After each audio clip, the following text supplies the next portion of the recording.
Olá pessoal, bem-vindos todas e todas para esse novo vídeo da série Descomplicando a Estatística. Essa aula de hoje eu peço uma atenção especial de vocês, porque a gente vai tratar de um tema que é central para toda essa playlist, para toda essa conversa que a gente está tendo aqui, tá?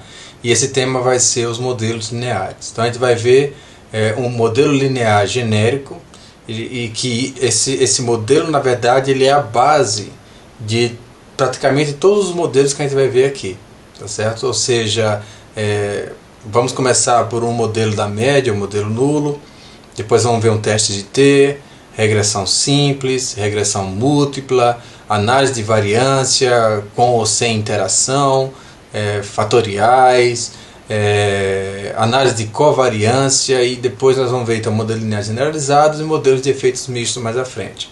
Então veja que todos esses modelos, eles têm como base esse modelo que a gente vai trabalhar nessa aula de hoje, que é o modelo linear, tá?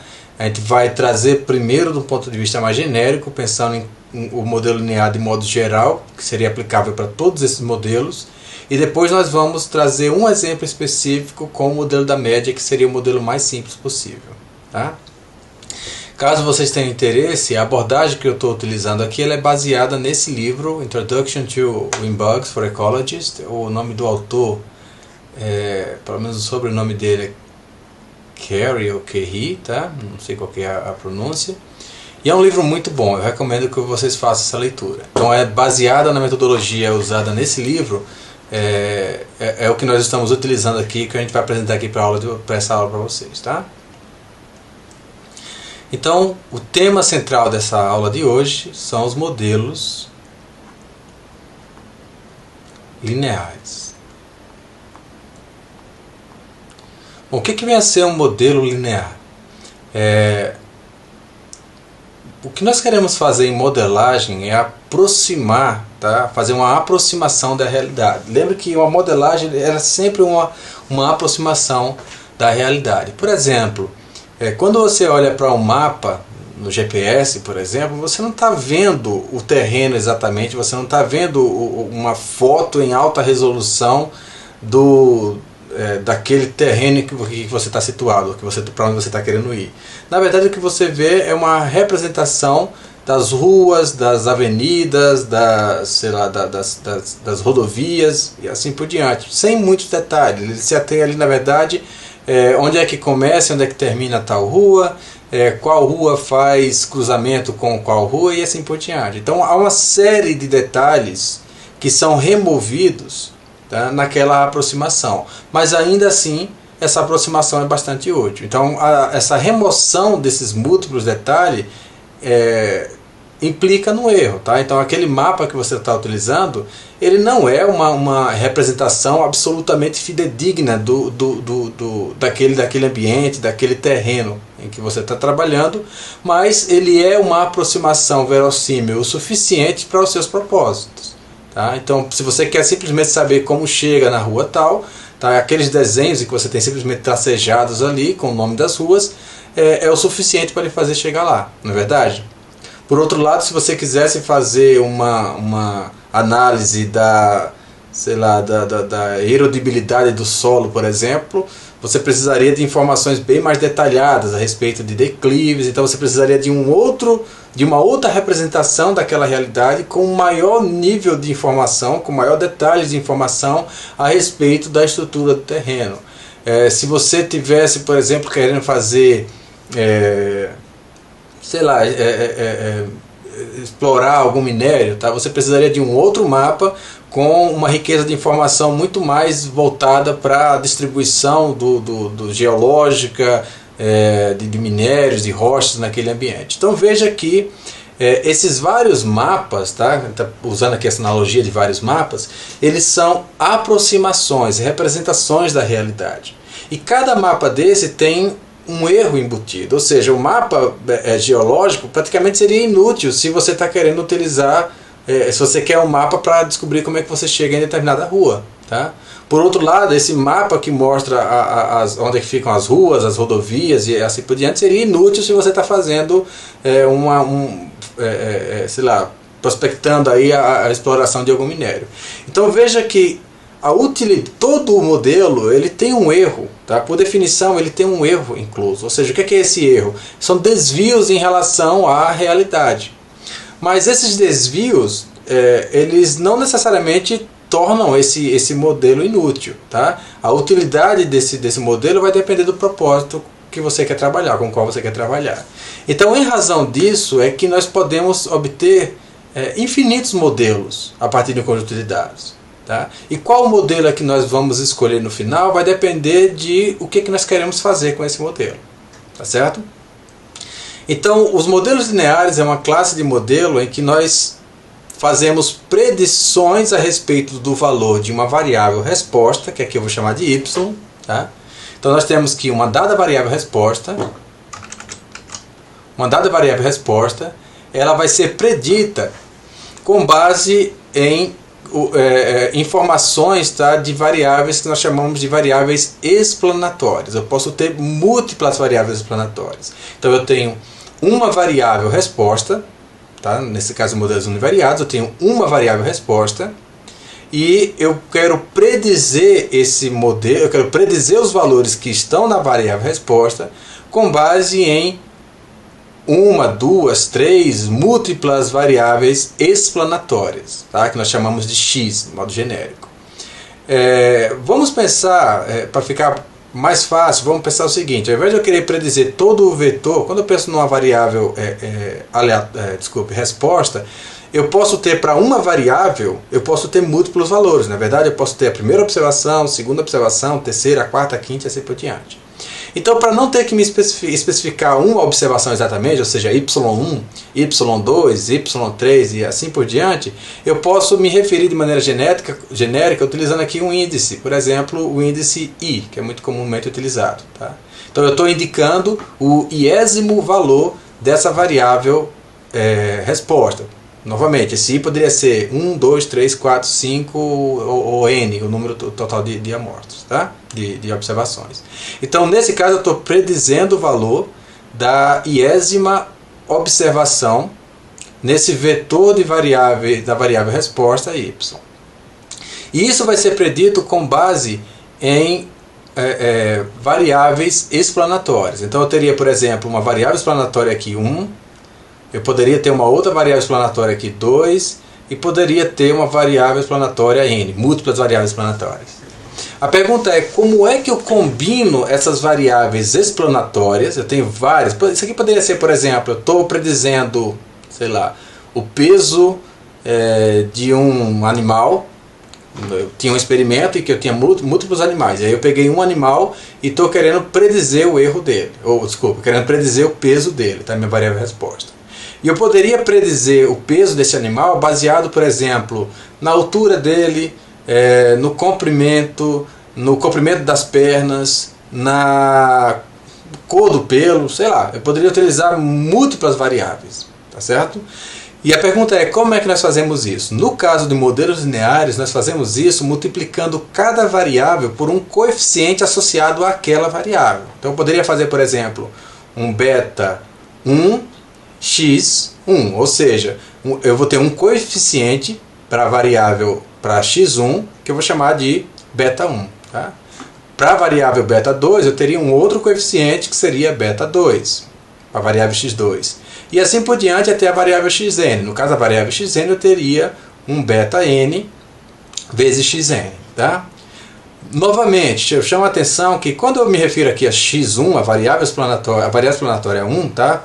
Digamos que seja, por exemplo, a altura. Eu estou usando a altura para predizer o peso do animal, que é a nossa variável resposta. Veja que essa variável explanatória ela possui múltiplos valores. Tá? Então, se eu tenho, por exemplo, 10 animais no meu experimento, eu tenho 10 valores de peso na variável explanatória. Então, eu não quero, na verdade, se eu estou predizendo o peso do indivíduo i, tá? 1, 2, 3, 4, 5 e assim por diante, eu vou multiplicar, na verdade, a iésima observação, o iésimo valor dessa variável explanatória x1 pelo coeficiente beta 1. Mesma coisa em relação a x2. Eu vou pegar a iésima observação de x2 e multiplicar por beta 2. E assim para xn, a última variável explanatória. Então eu estou multiplicando o iésimo valor dessa variável. Então lembra que ela tem múltiplos valores, eu estou procurando aquele valor que está, digamos que eu estou trabalhando com a quinta observação. Então eu vou pegar o quinto valor dessa variável explanatória e vou multiplicar pelo respectivo coeficiente daquela variável explanatória. Então cada variável explanatória ela vai ter um coeficiente associado a ela e eu vou multiplicar o valor naquela observação por esse coeficiente. E feito isso, então, o que nós fazemos é somar esses valores. Então, aqui está a parte que nós chamamos de parte determinística do modelo. Tá? Determinística.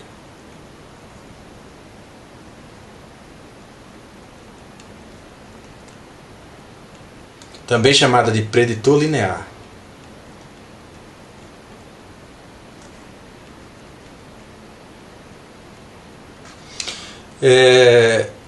Então, para obter, isso aqui são as predições feitas pelo modelo. O modelo, se você fornecer um dado indivíduo e você tiver os valores das variáveis explanatórias, ele vai permitir fazer uma predição de qual é o valor da variável resposta, o valor esperado para aquela variável resposta, através dessa multiplicação do valor na observação I em cada variável resposta, em cada variável explanatória, pelo seu respectivo coeficiente, tá certo? Então, só para tentar limpar um pouquinho isso daqui, eu tenho que esse modelo seria yi é igual a beta 1 x1 i mais beta 2 x2 i mais tantas variáveis explanatórias quanto eu tenha, mais beta n x n i. Mas há um porém aqui, isso aqui é o que nós chamamos de parte determinística. Mas o fato é que nós sabemos que nunca o modelo vai conseguir predizer perfeitamente os valores da variável resposta com base no valor das variáveis explanatórias, tá certo? Ou seja, para essas predições você vai ter sempre um erro associado, ou seja, para aquele indivíduo em específico pode ser que ele esteja um pouco acima ou um pouco abaixo do valor predito, por uma razão que a gente não sabe explicar, tá certo? Então sempre associado a essas predições vai existir um erro associado, que eu vou chamar aqui de EI, tá? E vou colocar aqui também. O que é esse erro aqui? É exatamente a diferença, tá? Então, se nós chamarmos essa parte aqui determinística, ou preditor linear, se nós chamarmos isso aqui tudo de y, chapeuzinho, tá? Deixa eu fazer um pouco melhor aqui. Y, chapeuzinho, essa parte inteira aqui, esse aqui é o y predito, tá? Seria o valor predito. Valor predito. Então, nós temos que, se nós rearranjarmos isso daqui, nós temos que o valor observado, y, vai ser igual ao valor predito, também nessa observação, mais um erro associado. Logo, se nós rearranjarmos isso daqui, o que nós temos é que esse erro, a definição desse erro, ele é o valor predito, o valor observado menos o valor predito. Então esse erro, na verdade, ele é essa diferença entre aquilo que nós observamos, que é o valor que está na variável resposta, e aquilo que nós esperávamos que ocorresse, que é o valor predito pelo nosso modelo. Tá certo? Então esse é um ponto muito importante. Esse erro, na verdade, ele representa o desvio, ou seja, a variação, a diferença que ocorreu entre o valor que você realmente observou e aquele valor que o seu modelo esperaria para aquela observação. Ok? Bom, e veja que, de modo geral, nós não sabemos, nós não conseguimos, não é possível predizer esse erro aqui. A gente não sabe explicar de onde é que ele vem. Tá? Pode ser por erro do modelo, inadequação no modelo, ou pode ser por causa de um processo completamente aleatório, completamente estocástico. Tá? Lembra que a natureza ela é aleatória, a natureza ela é estocástica. Tá? Então, quando nós tentamos fazer essa modelagem, nós estamos tentando separar uma parte que é possível predizer, que nós temos condições de predizer, mas inevitavelmente nós temos sempre uma parte que nós não temos o menor controle sobre ela, que nós chamamos de parte estocástica. Tá? Então, parte estocástica,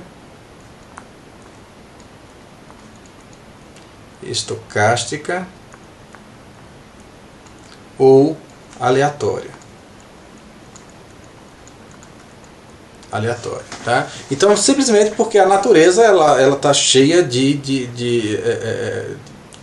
desses fenômenos que são aleatórios. A gente não sabe explicar. Tá? A gente não sabe dizer por que é que esse indivíduo ficou abaixo ou ficou acima da média. A gente não saberia predizer, por exemplo, para o próximo indivíduo, nós não sabemos se ele vai ficar abaixo ou acima da média. Se eu tirar um indivíduo da população ao acaso e eu fizer a predição baseada nesse modelo, eu não tenho a menor capacidade de saber se ele vai estar acima ou abaixo do valor predito. Ou seja, essa parte estocástica do modelo é uma parte que nós não temos nenhum controle sobre ela, ou nenhuma capacidade de predição do valor real, tá? De qual vai ser esse valor, se ele vai ser positivo, se ele vai ser negativo, e qual vai ser o valor exato que ele vai assumir. Mas, por outro lado, nós podemos confinar essa parte estocástica, essa parte aleatória, dentro de intervalos, e é aí que nós usamos a probabilidade. Tá? Então, a partir de determinadas premissas que nós fazemos a respeito desses dados e a respeito desse modelo, nós podemos confinar essa variabilidade dessa parte estocástica dentro de um dado intervalo. Tá? Ou eu posso assumir então uma distribuição para esses valores. Então, no caso específico dos modelos lineares, nós temos que essa parte estocástica aqui, lembra que eu tenho aqui múltiplos resíduos, tá? Para cada valor predito, para cada observação eu tenho um valor predito e eu tenho um erro associado, um erro aleatório associado. Cada um desses erros, então, nós assumimos que eles têm distribuição normal, com média zero, e com um desvio padrão que nós chamamos de sigma do erro. Tá? Sigma do erro. Então esse é o primeiro ponto. Tá? Embora nós não saibamos exatamente qual é o valor que esse erro vai assumir, se ele vai ser positivo, se ele vai ser negativo, e qual é o valor exato que ele vai assumir numa observação tirada aí ao acaso de uma população, mas nós podemos fazer algumas premissas a respeito desses erros. Tá? Isso nos ajuda então a confinar esse erro e fazer predições a respeito de valores mais prováveis. Então eu posso dizer que, olha, embora eu não saiba predizer exatamente se a próxima observação vai ser maior ou menor que zero, mas eu posso dizer com 95% de confiança de que ela vai estar entre x e x, por exemplo, e y.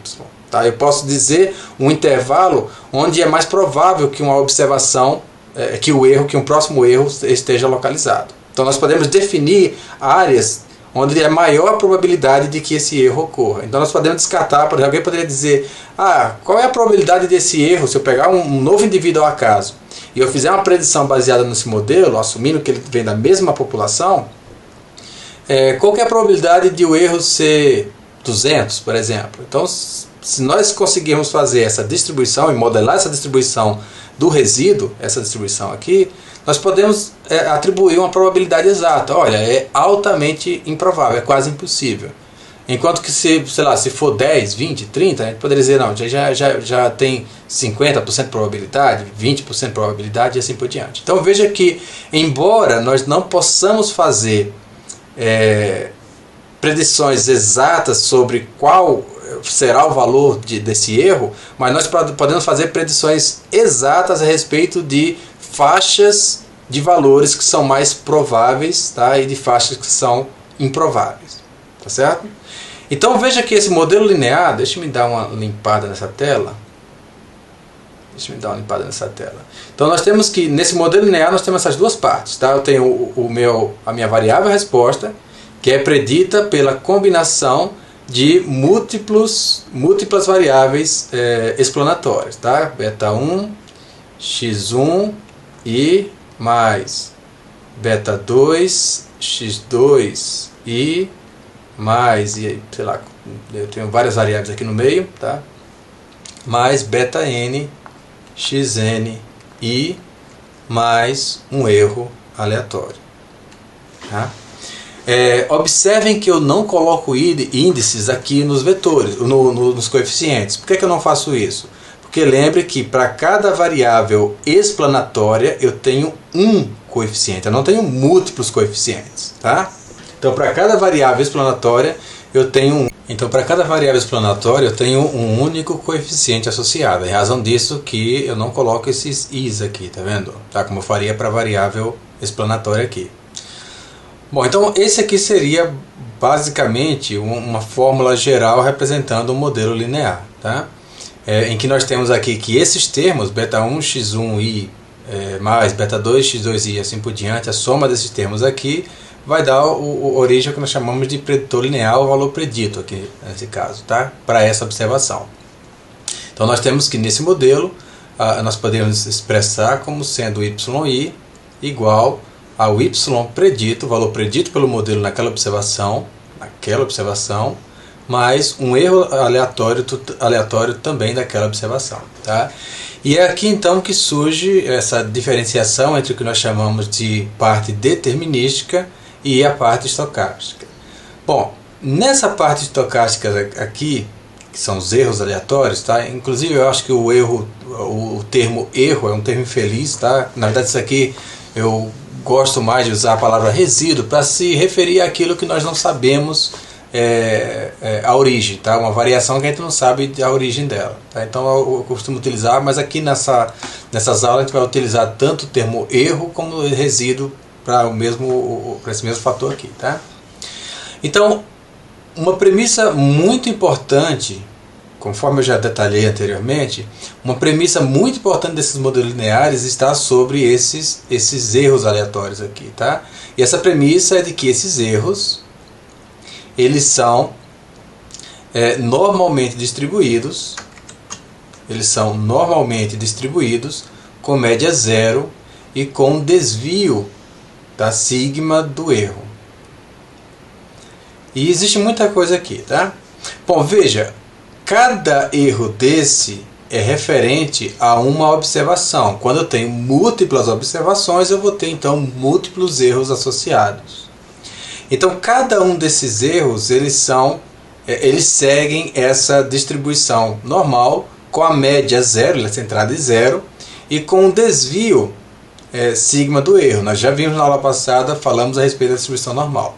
Mas eu quero chamar a atenção de que eu tenho vários erros aqui. Então, em razão disso, é comum nós utilizarmos aqui essa expressão I, D. O que é que isso aqui quer dizer? Isso quer dizer que esses erros são independentemente e igualmente distribuídos de acordo com essa distribuição normal, com média zero e com desvio sigma.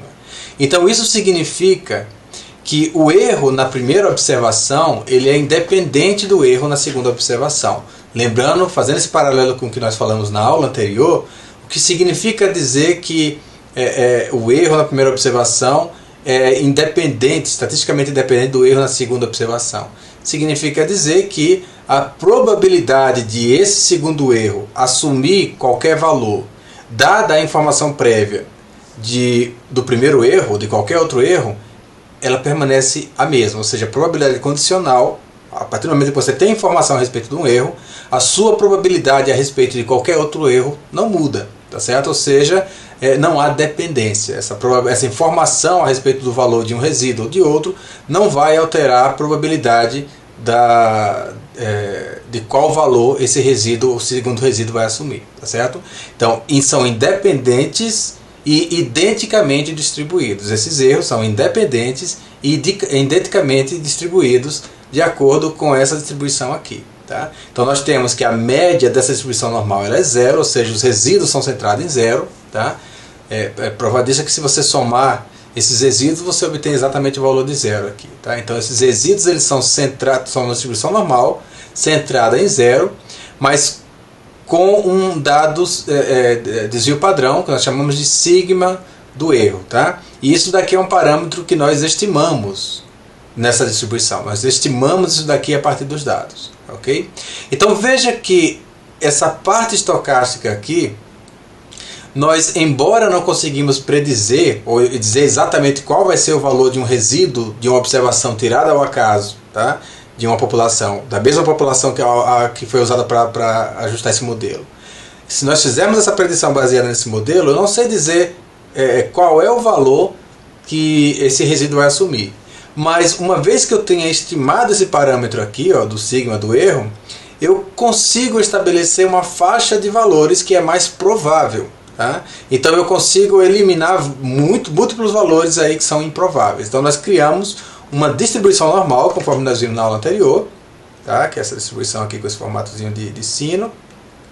Ela é centrada em zero, tá? Ela é centrada em zero, com a média zero, mas ela vai se espalhar, tá? Esses valores aqui, essa probabilidade ela vai se espalhar ao longo desses valores, positivo ou negativo, em função do sigma do erro, tá? Conforme nós vimos na aula passada, não quero voltar a detalhar isso daqui não, tá? Mas esse sigma do erro, ele é utilizado justamente para saber o quão espaçada ou espalhada vai ser essa distribuição normal.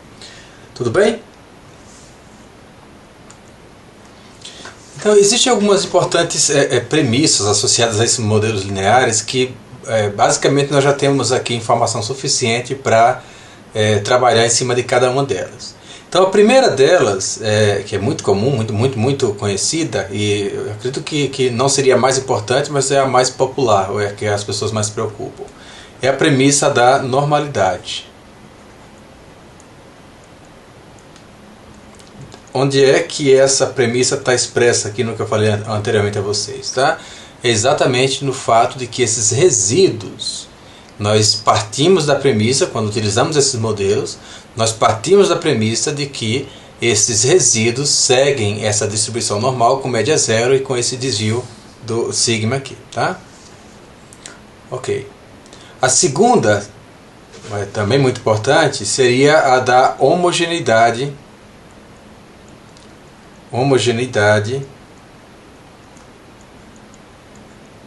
de variâncias.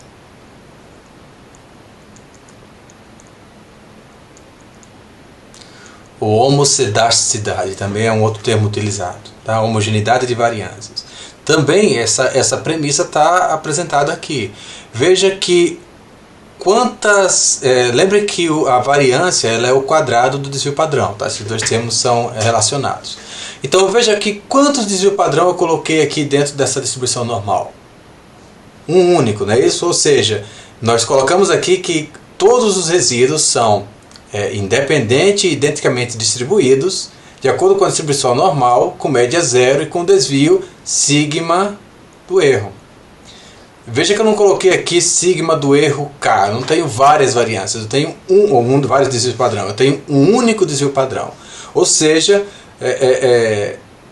eu não tenho essa variância, ela não muda, ou esse desvio padrão ele não muda, ele é constante para todas as observações. Não existe um grupo de observação que tenha um desvio padrão diferente do outro grupo de observação. Então essa é uma premissa muito importante, tá? É a premissa de que vamos pensar em termos de espalhamento, variabilidade, tá? Expressa aqui pelo erro padrão. Essa variabilidade dos resíduos, ele é constante para qualquer valor predito do modelo. Tá? Não importa em que faixa do modelo você está, em que faixa de valores preditos, essa distância aí entre máximo e mínimo, ou na verdade esse espalhamento dos resíduos ao longo do modelo, ele permanece constante. Tá? Você não tem uma situação em que os resíduos são pequenos no início do modelo e se tornam grandes lá no final. Isso seria um exemplo de violação da homogeneidade de variâncias. Tá? É uma premissa muito importante, a gente precisa sempre checar isso cuidadosamente, a gente vai ver ao longo dessas aulas aqui como checar essa premissa, mas a ideia é que os resíduos, a variância dos resíduos, ou aqui expressa pelo erro padrão dos resíduos, a raiz quadrada da variância, ela é constante, ou seja, nós usamos o mesmo sigma é usado para todos os resíduos, não existe alguma variação no sigma, tá certo? Terceira, extremamente importante, independência.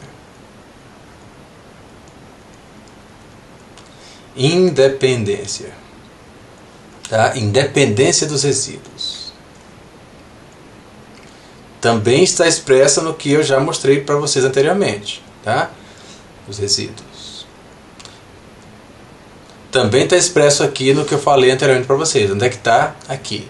Tá? Ou seja, conforme eu já expliquei, a informação a respeito de um resíduo não altera a probabilidade do valor que outro resíduo pode assumir. Tá? Então, esses resíduos são completamente independentes entre si. Exemplos de violação da independência.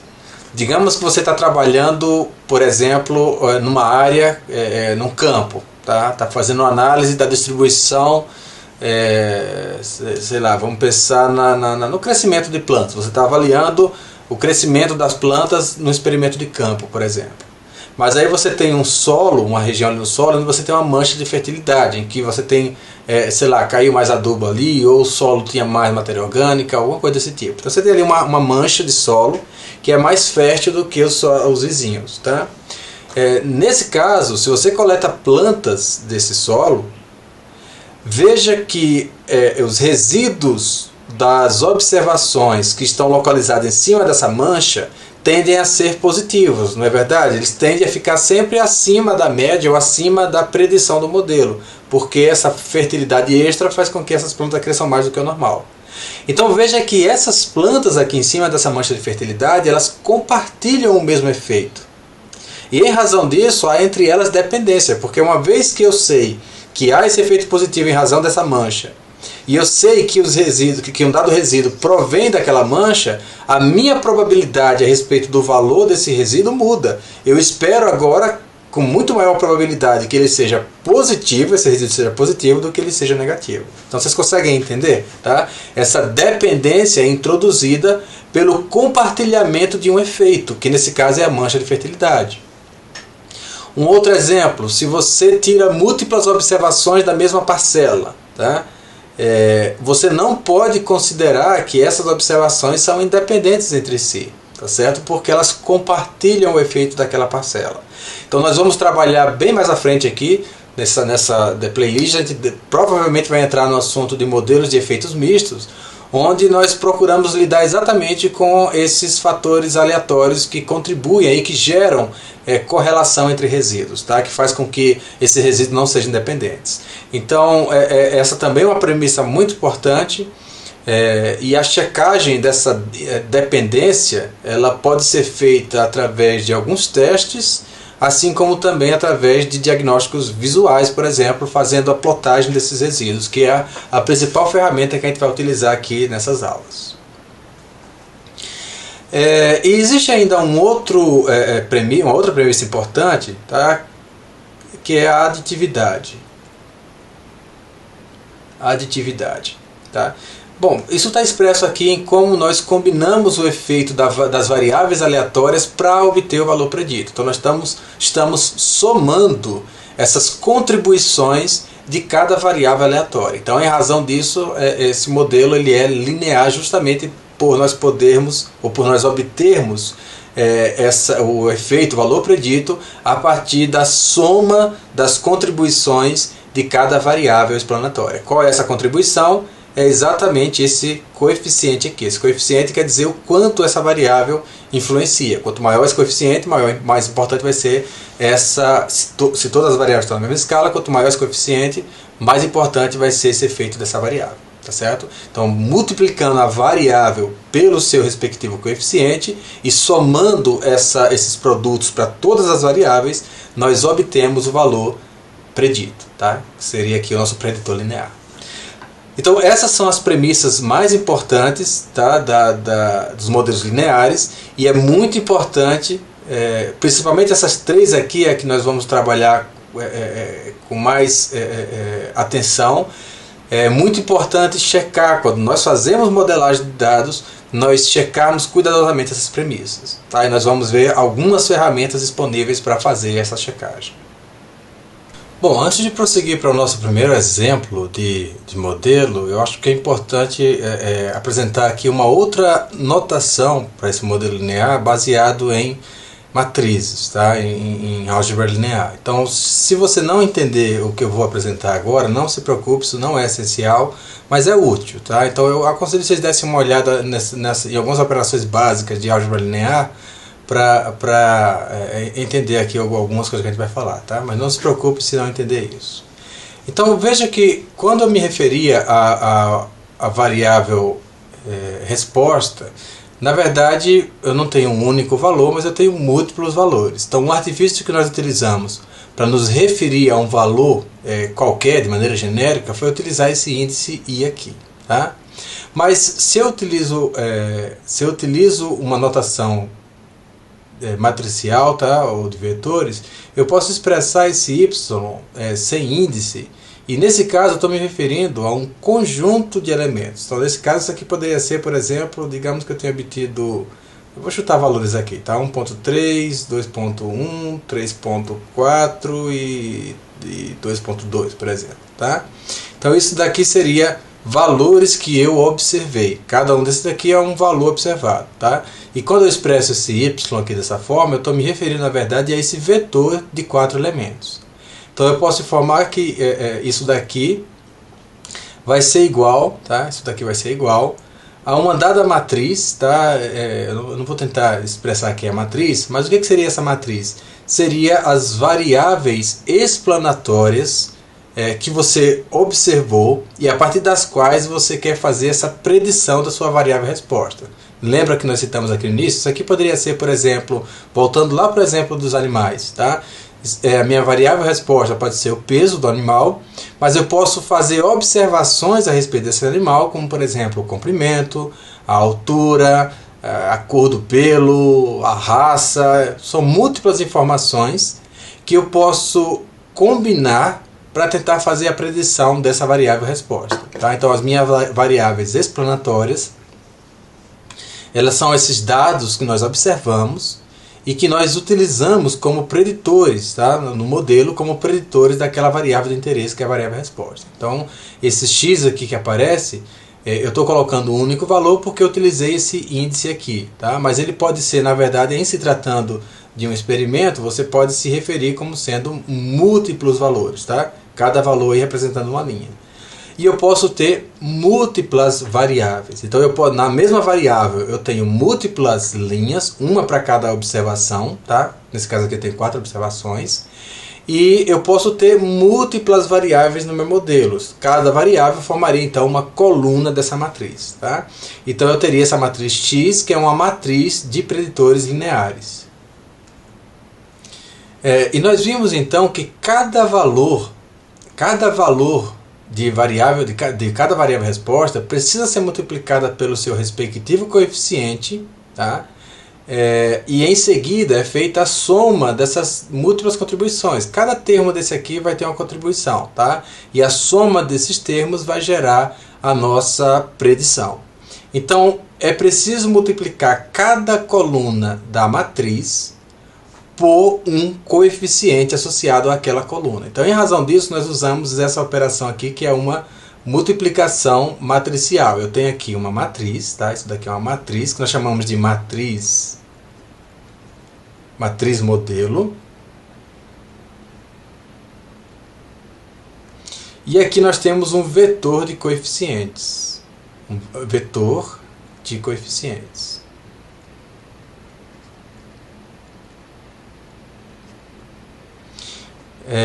Não sei se estão, provavelmente vocês já devem ter visto isso antes, mas quando você multiplica uma matriz por um vetor, o resultado é um vetor, tá, com o número de elementos igual ao número de linhas na sua matriz original. Tá? O que faz sentido, olha só.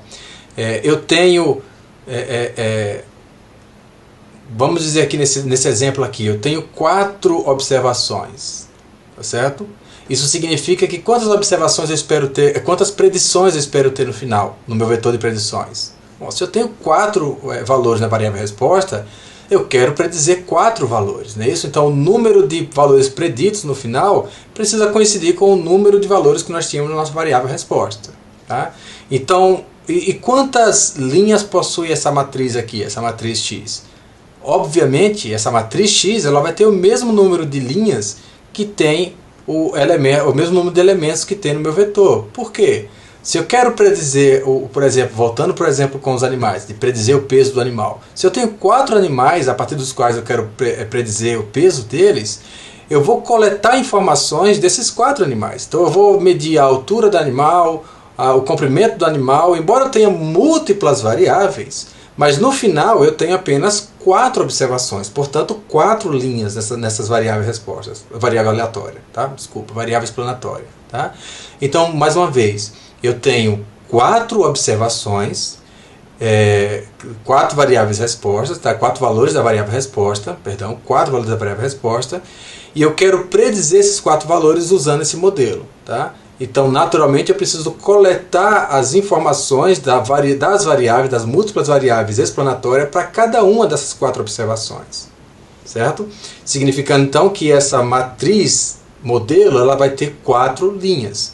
E o número de colunas eu não sei. O número de colunas que ela vai ter vai depender de quantas variáveis entram nesse modelo, se vai entrar interações, se você vai incluir, a gente vai ver isso mais à frente, tá certo? Então, ela pode ter várias colunas. Então, quando é feita essa multiplicação aqui, ó, matriz modelo vezes o vetor de coeficientes, o resultado disso daqui, tá, isso daqui vai ser o seu valor predito. Então, eu poderia até reescrever isso daqui, tá, o x-beta, como sendo y predito é igual a x-beta. Então, o valor predito, esse vetor de valor predito, ele é igual à multiplicação de uma matriz modelo vezes um vetor de coeficientes, tá? E lembrando que se isso daqui é o valor predito, há sempre esse desvio, tá? Esse resíduo, ou seja, diferenças entre o valor observado e o valor predito. E a isso nós damos o nome de erro ou resíduo aleatório. Então isso daqui seria um vetor de resíduos. Observem que eu não utilizei índices aqui, tá? Porque eu não estou me referindo ao valor escalar, ao valor específico, mas sim a um vetor, tá? Então eu tenho um vetor de observação que é predito como sendo o produto de uma matriz modelo por um vetor de coeficientes, tá? E somado agora, para poder levar em consideração o fato de haver os resíduos, somado aí a um vetor de resíduos, que são essas diferenças entre o valor que você observou e o valor que você fez predição. Tá? Então, só para ficar bem claro, nós temos que esse erro, se eu quisesse identificar o que é esse erro, eu poderia reescrever isso daqui como sendo os valores observados menos os valores preditos. Tá bom? Então essa notação é importante porque nós vamos ver que quando a gente trabalhar com o R, isso vai nos ajudar a fazer simulações, a você colocar os valores que você quer simular de um dado experimento e a partir daí fica fácil você fazer análise. Tá? Mas não se preocupe se você não entendeu essa parte aqui matricial. Se entendeu, ótimo. Se não entendeu, não se preocupe, isso não é essencial. É importante, mas não é essencial. Tá bom? Então, no exemplo que nós vamos ver agora, no R, tá, nós vamos começar pelo modelo mais simples possível, que é o modelo da média. Modelo da média. Ou, às vezes, é referido também como sendo um modelo muito utilizado como modelo nulo. É o modelo mais simples possível. Tá? Nesse modelo, nós não temos nenhuma variável explanatória. Tá? Então esse modelo basicamente ele ficaria da seguinte forma: o valor predito é igual, vou escrever de duas maneiras, tá? Ele é igual a uma média mais um erro aleatório. Simplesmente isso, tá? Esse é um modelo extremamente simples. Nós vamos ver que como artifício no R, para conseguir calcular esse modelo, o que ele faz, como eu falei a vocês anteriormente, né, nós temos que, nessa notação matricial, nós temos que y é igual a x vezes um beta mais um erro aleatório. Então veja que mesmo que eu não tenha nenhuma variável explanatória, tá, eu preciso fazer essa multiplicação aqui desse beta por algum valor para obter esse valor predito. Então o que na verdade o R faz? No caso do modelo nulo, o que acontece é que essa variável, que seria essa variável explanatória x, essa matriz modelo aqui contendo essa variável explanatória, é apenas uma coluna de uns. Tá? Ela tem somente o número 1 nessa coluna. Tá? E esse beta aqui é o valor estimado exatamente para essa média. Tá certo? Então nós temos que nesse caso é chamado de intercept. Tá? Isso daqui vai ser chamado de intercept.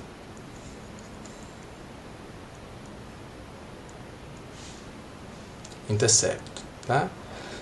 Fazendo um paralelo aí com o que nós vamos utilizar no futuro, a gente pode reescrever isso daqui. Ao invés de utilizar essa notação de mi, nós podemos dizer que na verdade esse y é igual a um alfa mais um erro. Tá? Esse alfa aqui, ele se refere exatamente a esse valor do intercepto. Tá bom? Vamos ver então isso agora na prática. Vamos para o R. Então, para fazer esse exemplo, nós vamos começar... vamos carregar o pacote Tidyverse. Eu sempre carrego esse pacote, eventualmente pode ser necessário. Bom, vamos começar então definindo seed para a data de hoje, tá? Set seed, para garantir que nós tenhamos o mesmo resultado todos nós, tá? Então 24/6/2020. E em seguida eu vou criar uma variável que eu vou chamar de y, que vai ser oriunda dessa distribuição normal, tá? Dessa função que gera dados simulados de uma distribuição normal. Nós vamos pegar, para ficar mais fácil os cálculos manual, vamos colocar 5 valores, tá? N igual a 5, vamos colocar a média dessa distribuição como sendo 4 e vamos colocar o desvio sigma como sendo, acho que 1 é um valor legal, tá? Vou executar isso daqui. Se nós observarmos então os valores que foram gerados, nós temos aqui 5 valores, tá? Essa aqui seria a nossa variável aleatória y, que vai ser a nossa variável resposta. E nós simulamos aqui 5 valores de uma distribuição normal, tá? 2.53, 3.63 e assim por diante. E o que nós vamos fazer então é utilizar um modelo linear para verificar se nós conseguimos modelar corretamente esses dados, ou seja, se nós conseguimos obter valores estimados consistentes com o que nós sabemos que é o valor que nós colocamos aqui na simulação. Tá bom? Eu acabo de me lembrar que eu precisava fazer uma ressalva aqui. Muitas vezes aqui durante essas aulas eu tenho usado o termo, quando eu quero me referir a variáveis explanatórias, às vezes eu falo variável aleatória. Então, eu sei que eu vou continuar cometendo esse erro, então desde já quero deixar isso esclarecido para vocês.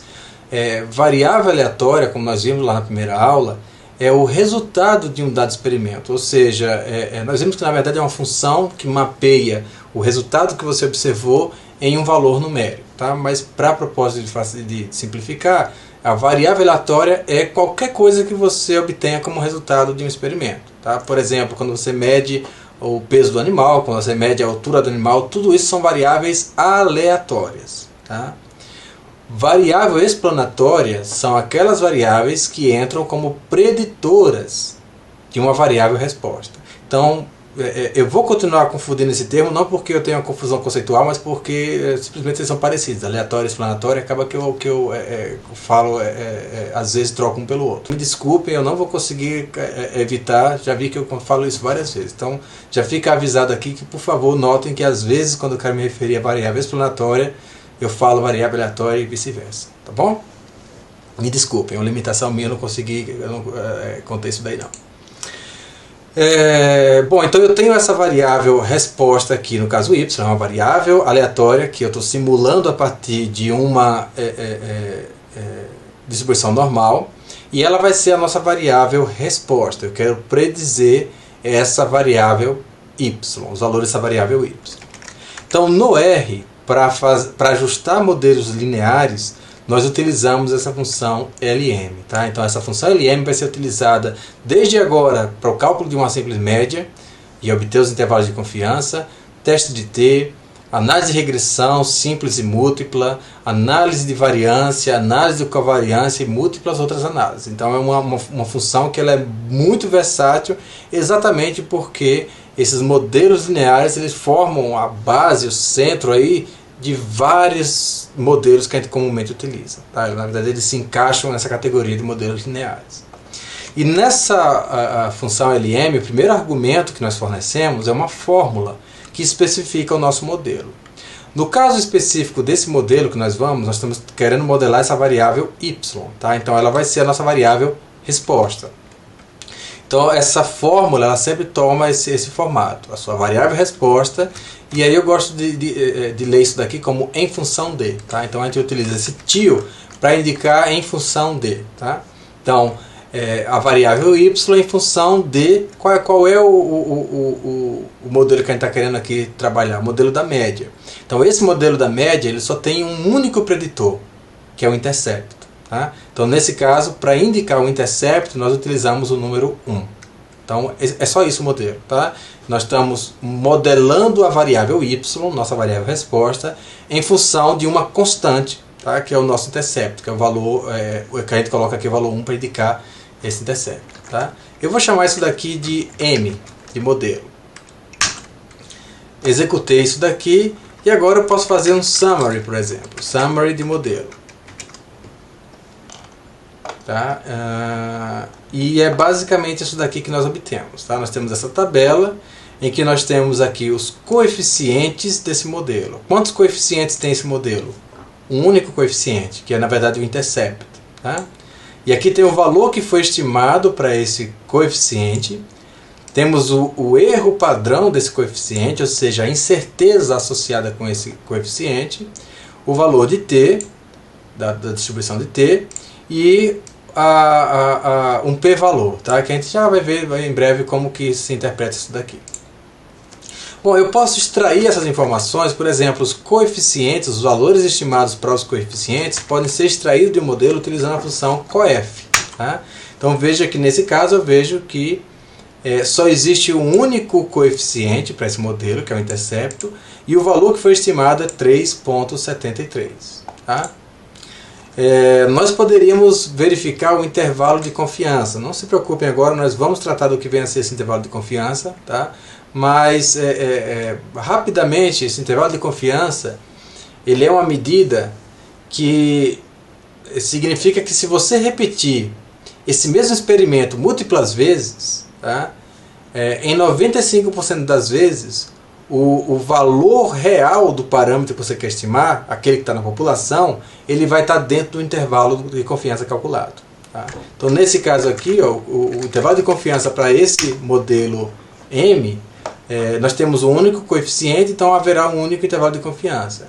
E veja que esse intervalo de confiança ele vai de 2,55 até 4,92. Tá? Ele tem aqui 2,5% e 97,5%. Então esse aqui é o limite inferior do intervalo de confiança e esse aqui é o limite superior do intervalo de confiança. Então, mais uma vez, se eu repetisse esse experimento múltiplas vezes, eu continuasse gerando aqui múltiplos valores aqui aleatórios, tá?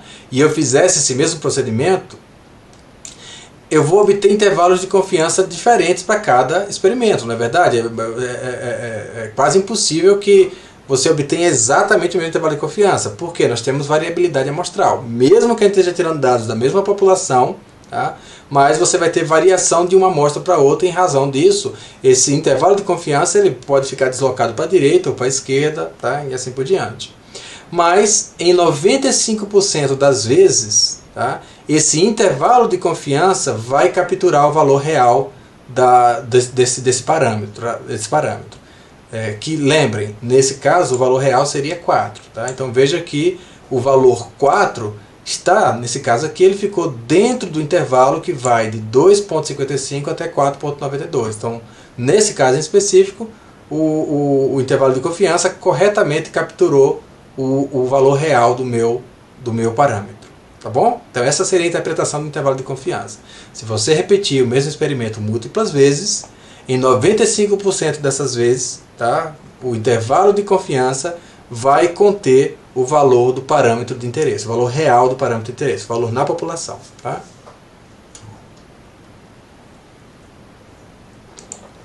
Bom, uma outra informação importante seria a matriz modelo. Eu posso utilizar essa função model matrix para extrair essa matriz modelo, tá? Nesse modelo N. Como eu disse a vocês, veja que existe uma única coluna nessa matriz modelo e que todos os valores nessa coluna são 1, tá? Justamente porque esse modelo é o modelo do intercepto. Tá? Então vamos tentar entender isso daqui agora mais detalhadamente. Então, esse modelo que nós acabamos de ajustar é o que é chamado de modelo da média. Tá? Os valores de x e de y que nós obtivemos, eu vou colocar aqui esses valores, nós simulamos os valores 2,53, 3,63, 4,97, 4,35, vocês devem ter também obtido o mesmo valor que eu obtive aqui, tá? E 3,2, 3,20. Então, esse aqui são os valores, são 5 valores, tá? Para essa variável resposta y. Nós estimamos então esse modelo aqui, nós tínhamos que y é igual a esse alfa mais esse i, tá? Ou utilizando essa notação matricial aqui, nós temos que, nós poderíamos dizer que y é igual a essa matriz, matriz de variável explanatória multiplicada por esse vetor de coeficientes, tá? Então vamos lá. Esses foram os valores observados. Quais foram os valores preditos? Qual é o valor predito para a primeira observação? Para a observação 1. É fácil calcular isso daqui. Como é que a gente vai fazer então? Nós vamos pegar então o valor do coeficiente, que foi estimado, né, conforme vocês viram anteriormente, o valor estimado do coeficiente do intercept foi 3,7385, tá? Então 3,7385 vezes, qual é o valor da variável, deixa eu mudar aqui esse vezes, vou fazer assim, vezes, qual é o valor da variável, desculpa, qual é o valor da variável, sim, da variável associada a esse coeficiente. Bom, vocês também viram pela matriz modelo, eu já mostrei isso aqui a vocês, que a matriz modelo ela tem somente os valores 1, tá vendo? Então, para todas as observações, o valor da matriz modelo nessa variável aqui, ela é constante, é 1. Tá? Então, isso significa que eu vou multiplicar esse coeficiente, 3,7385, o valor estimado desse coeficiente, por multiplicar isso daqui por 1, tá? Vezes 1, que é igual a 3,7385. E para a observação 2?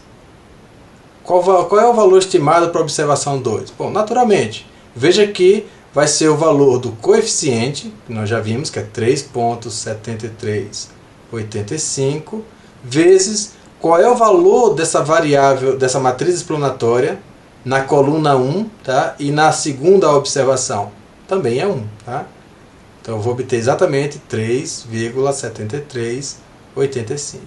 Então observem que, independente da observação em que eu estou, tá?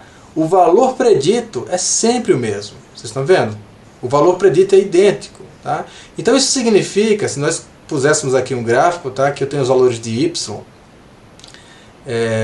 e aqui eu teria, por exemplo, apenas o índice, tá? o índice da observação, 1, 2, 3, 4. Basicamente o que nós teríamos seria 2,53, 3 e alguma coisa, 4 e alguma coisa, 4 e alguma coisa, 3,2. Esses aqui seriam os valores preditos.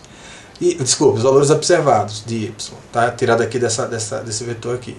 E qual que é o valor predito? Bom, y predito ele é uma constante, seria esse 3,75. Tá? Veja que esse daqui seria o nosso modelo. Então o valor predito ele é constante, independente da qual é a observação que você está trabalhando, o valor predito é exatamente o mesmo em todas as observações. Tá? Então esse é o modelo mais simples, justamente porque as predições são constantes. Ele está predizendo um valor constante para todas as observações. Bom, outro ponto importante aqui da gente fazer a interpretação é desse resultado do summary. Tá? Quando eu fiz aqui summary do modelo, nós obtivemos esse resultado aqui.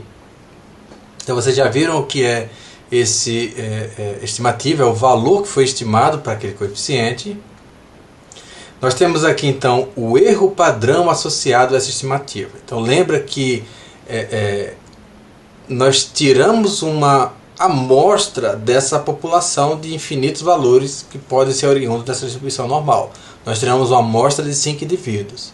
A partir dessa amostra de 5 indivíduos, nós estamos fazendo predições. Tá? Então, vamos deixar claro o que eu quero dizer aqui, acho que isso é importante. Eu tenho uma população, tá? Eu tenho uma população, E dessa população, nesse caso essa população ela era uma distribuição normal, com média, se não me engano, 4 e distribuição 2, não é isso que nós definimos? E desvio padrão 2. Então nós temos uma população de múltiplos valores possíveis.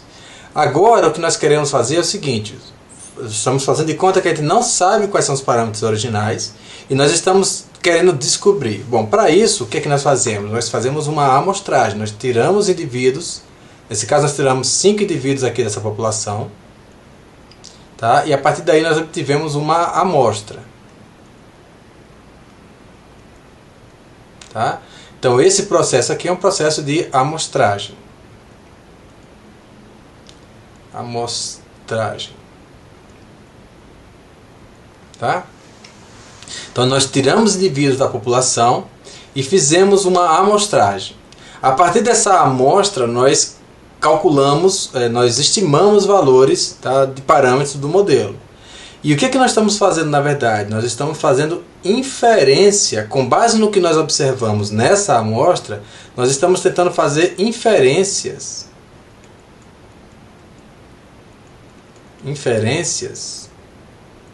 a respeito do que é real aqui nessa população. Tá? Por exemplo, nós obtivemos aqui um valor de alfa ou de mi, tá? Para o intercepto. E nós estamos então querendo saber, a partir dessa informação, nós estamos querendo inferir o que acontece nessa população. Tá bom? Mas lembre que existe algo muito importante que é chamado de variabilidade amostral. Então, quando eu calculei esse alfa a partir dessa amostra, eu obtenho um valor estimado, tá? Que é para essa amostra.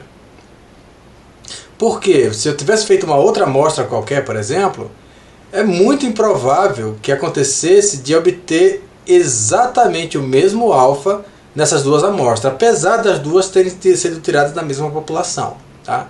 Então, quando nós fazemos essa estimativa, nós sabemos que existe uma coisa chamada de variabilidade amostral. Então, se nós repetirmos esse processo de tirar amostras e de executar esses modelos, de estimar esses modelos, vai haver inevitavelmente variações de uma amostra para outra. E essa variação vai ser maior quanto menor for o número de amostras, quanto menor for o número de observações. Tá? Então, se na minha amostra eu tenho 5, tá, eu vou ter muita variabilidade entre uma amostra e outra. Se eu tenho 200, 300, 400, essa variabilidade já vai ser bem menor. Tá? Então, é exatamente para expressar essa variabilidade que é esperada entre diferentes amostras que nós utilizamos um número que é chamado de erro padrão, tá? Standard Error.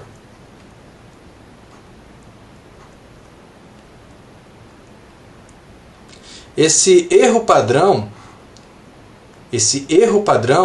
ele indica a variabilidade que nós esperamos para o parâmetro que foi estimado. Ou seja, se nós repetirmos esse processo de fazer essa amostragem e de executar esse modelo, de estimar esse modelo, qual que é a variabilidade que a gente espera nos valores estimados a partir de amostras similares a essa, com o mesmo número de observações. Tá? É esse erro padrão que indica isso daí. Quanto maior esse erro padrão, maior é a minha incerteza em relação àquele parâmetro. Então, por exemplo, se eu tenho uma média, digamos que eu estimei esse parâmetro como sendo 5, por exemplo. Tá? Esse é o valor estimado do parâmetro. Mas aí eu tenho um erro padrão de 3. Tá? Isso significa que há muita incerteza em relação a esse valor aqui. Tá? Eu tenho muita incerteza em relação a esse valor. E para expressar essa incerteza de maneira mais precisa, nós usualmente calculamos um intervalo de confiança a partir da distribuição de T. Tá? Eu não quero entrar nessa linha que eu acho que vai complicar ou vai obscurecer mais do que realmente ajudar. Mas eu posso voltar no futuro, depois de vocês terem familiaridade com esse conceito aqui, voltar na distribuição de T, que é uma distribuição muito importante. Mas o que nós fazemos basicamente é o seguinte: nós multiplicamos esse erro padrão por um dado valor. Tá? E esse valor ele é obtido a partir da distribuição de T com base nos graus de liberdade, ou seja, o número de observações que você tinha na sua amostra menos 1. Tá? Mas não se preocupa, nesse momento isso não é o mais importante. Então, o que nós fazemos na verdade é calcular esses intervalos de confiança. Tá? E esses intervalos de confiança, ele nos dá uma faixa em que nós acreditamos que o valor real do parâmetro está localizado. Então lembre-se que esses valores que nós estimamos nesse modelo, ele vai variar de amostra para amostra. E a isso nós damos o nome de variabilidade amostral. Tá? E essa variabilidade, na verdade, ela é expressa aqui por esse erro padrão. Tá? Então no caso daquele resultado que nós obtivemos no R, então no caso do modelo que nós obtivemos aqui no R para essa amostra, nós obtivemos esse valor estimado aqui, 3,73 para o alfa, para o parâmetro. Tá? Ou Mi. Mas veja que associado a essa estimativa tem um erro padrão aqui associado. Tá? Esse erro padrão ele expressa exatamente essa nossa incerteza, tá? Com relação a esse valor estimado. Quanto menor o número de repetições e quanto maior a variabilidade dessa amostra, maior essa variância dentro da amostra, maior vai ser esse erro padrão aqui. Tá? E a partir desse erro padrão é calculado um intervalo de confiança, que é o que eu mostrei a vocês, deixa eu ver aqui, tá? Ou seja, bom, uma maneira grosseira, não é, eu vou aproximar aqui, mas uma maneira grosseira de você pensar nesse intervalo de confiança seria que esse intervalo de confiança ele é igual ao valor do parâmetro estimado, tá? Vamos chamar nesse caso aqui foi o valor estimado, vamos chamar de A, tá? Se referindo àquele valor estimado do alfa. Mais ou menos um determinado fator, vamos aproximar esse fator aqui como sendo 2 vezes o erro padrão. 2 vezes o erro padrão. Tá? Bom, por que eu estou falando aqui aproximado? Porque na verdade esse número aqui pelo qual você vai multiplicar o erro padrão, ele depende... ele é tirado da distribuição de t, tá? Ele depende do número de amostras que você tem. Quanto menor o número de amostras, maior vai ser esse valor aqui desse multiplicador. Tá? Então, esse intervalo de confiança ele vai ser uma faixa de valores onde você espera que esteja localizado o seu valor real. Tá? Então, lembra que eu tinha uma população e que nessa população eu tinha valores reais do parâmetro. Estou tentando inferir quais sejam esses valores a partir de uma amostragem. Então eu tinha essa população. Nessa população então eu tinha um alfa, que nós vimos que esse alfa na verdade era 4, tá? Na população. Nós tiramos uma amostra dessa população e calculamos a partir dessa amostra que esse alfa vamos colocar aqui o valor estimado, vou chamar de A, tá? Esse A, indicando o intercepto, ele seria de 3,73. 3,73. Mas lembra que nós temos incerteza a respeito disso. Nós não sabemos se é exatamente 3,73. Na verdade, nós sabemos que há uma variação em função da variabilidade amostral. Então, nós calculamos esse intervalo de confiança como sendo o limite inferior 2,55 e 4,92. Então, na verdade, nós não sabemos exatamente qual é o valor da população, mas nós esperamos que esse valor na população esteja localizado entre 2,55 e 4,92. Certo? O que é esse intervalo de confiança? Tá?